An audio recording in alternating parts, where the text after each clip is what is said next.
kay na makamayding na ibayo pa ka, no? I-profile picture pa kaya o kaya i-cover photo ka, no? Mag-send pa nag-end relationship status sa imuha, no? Itago kaya i-mention pa ka sa mga sweet post o kaya i-add ka sa GC sa ilahang mga barkada, no? Pero pag ma-out gani ang uyab gani, miingon tayo di nagtag mga ingana, babe, kay private relationship is still the best. Los ninyo. Los ninyo.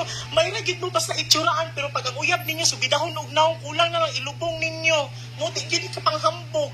Munang ikaw katingalan na kung anong di ka mamayding, anong dili ka matag, kung di ka ma-mention, ana. O, katingalan na, kaapikihon kag naong matuog na po.